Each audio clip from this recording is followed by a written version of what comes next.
కోన వెంకట్ గారికి, అట్లాగే పెద్దలు విజయేంద్ర ప్రసాద్ గారికి, మరో కథానాయకుడు టిల్లు గారికి, అంజలి గారికి, సోదరులు శ్రీనివాస్ రెడ్డి గారికి, ఇంకా ఈ సినిమాలో నటించినటువంటి నటీమణులందరికీ, నటులందరికీ, వేదిక మీద ఉన్నటువంటి ఇతర స్నేహితులందరికీ, ముందున్నటువంటి ప్రముఖ గాయని సునీత గారికి, ఇతర మిత్రులందరికీ కూడా నా హృదయపూర్వకమైనటువంటి నమస్కారాలు. క్రోధినామ సంవత్సర ఉగాది శుభాకాంక్షలు కూడా మీ అందరికీ.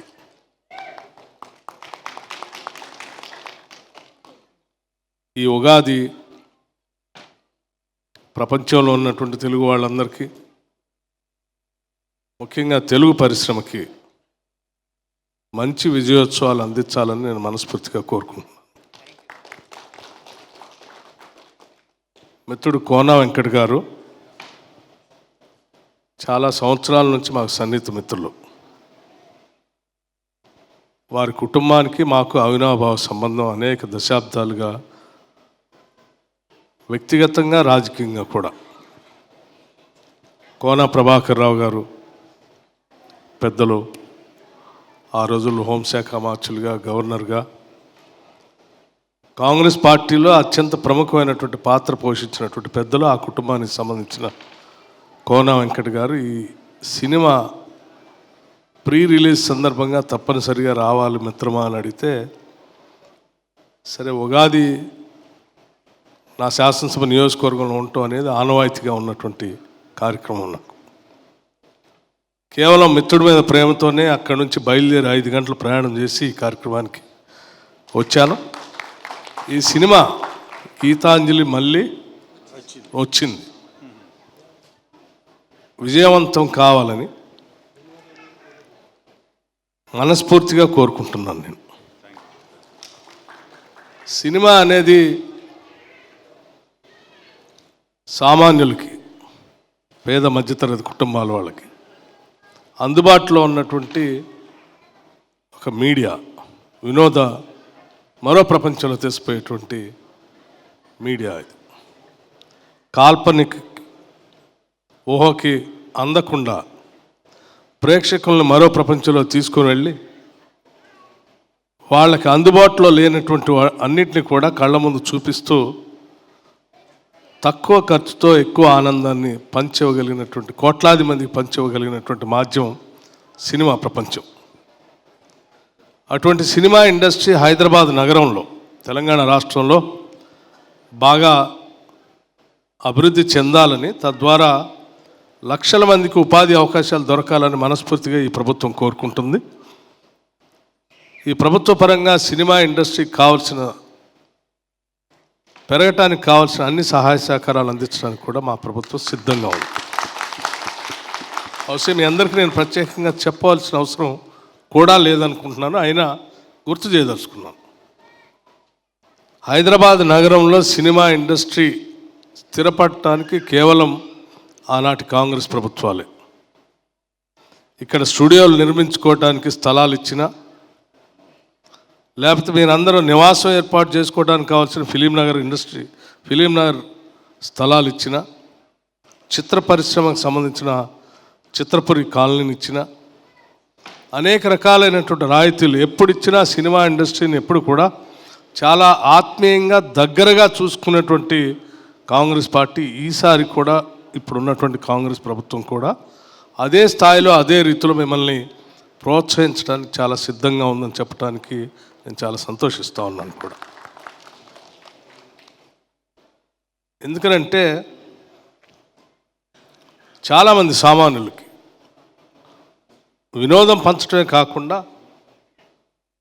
ఇక్కడ ఉన్నటువంటి మన టాలెంట్ని ప్రపంచవ్యాప్తంగా తీసుకొని పోవటానికి కూడా ఉపయోగపడేటువంటి గొప్ప పరిశ్రమ ఇది. ఈ మాధ్యమానికి బౌండరీస్ లేవు, భాష లేదు, జియోగ్రఫికల్ బౌండరీస్ అంతకంటే లేవు.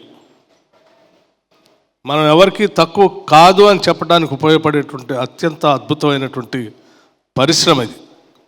అటువంటి పరిశ్రమ ద్వారా ఈ ప్రాంతానికి రాష్ట్రానికి కూడా పేరు ప్రఖ్యాతులు తెచ్చుకోవడానికి ఉపయోగపడేటువంటి వ్యవస్థ కాబట్టి తప్పనిసరిగా మేము దీన్ని సంపూర్ణంగా పెంచి పోషించాలనేటువంటి ఆలోచనలో ఉన్నాం. మీ అందరికి కూడా శుభాభినందనలు ఈ ఉగాది సందర్భంగా తెలియజేస్తూ, ప్రతి సినిమా కూడా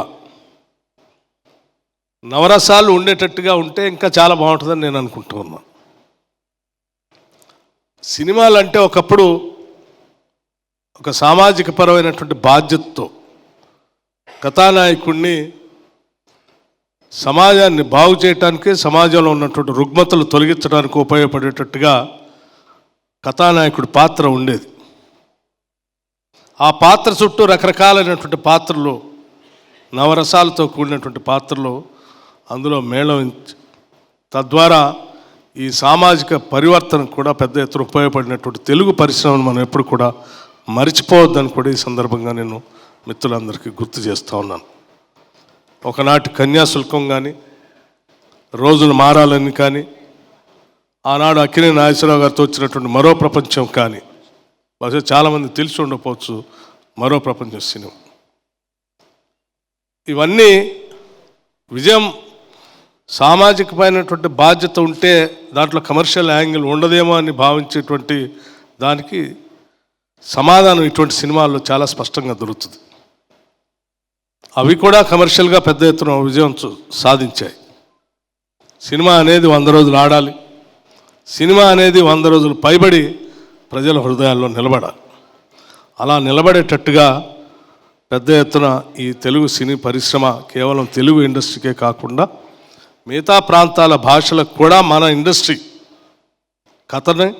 కథానాయకుల్ని, గాయకుల్ని అందరినీ కూడా అందించే స్థాయికి ఈ సినిమా ఇండస్ట్రీ ఎదగాలని చెప్పి మనస్ఫూర్తిగా నేను కోరుకుంటూ ఈ కార్యక్రమానికి ఆహ్వానించినందుకు మిత్రుడు కోన వెంకట్ గారికి నా హృదయపూర్వకమైనటువంటి ధన్యవాదాలు మరొకసారి తెలియజేస్తూ, ఈ ఇండస్ట్రీలో ఉన్న కార్మికులందరికీ కూడా వారి జీవితాలు కూడా ఈ ఉగాది సందర్భంగా కేవలం కథా నాయకులు, నటులు, నటీమణులే కాకుండా లైట్ బాయ్ దగ్గర నుంచి అందరి జీవితాల్లో ఈ ఉగాది వాళ్ళకు కొత్త నూతన వరవడితో పాటు ఆనందాన్ని, సుఖ సంతోషాలని, భోగభాగ్యాలను ప్రసాదించాలని కోరుకుంటూ ముగిస్తూ ఉన్నాను. Thank you. నమస్కారం. Thank you so much sir, మీ విలువైన సమయాన్ని వెచ్చించి ఇక్కడికి విచ్చేసినందుకు. And thank you for your valuable and kind words for the team. Thank you so much sir.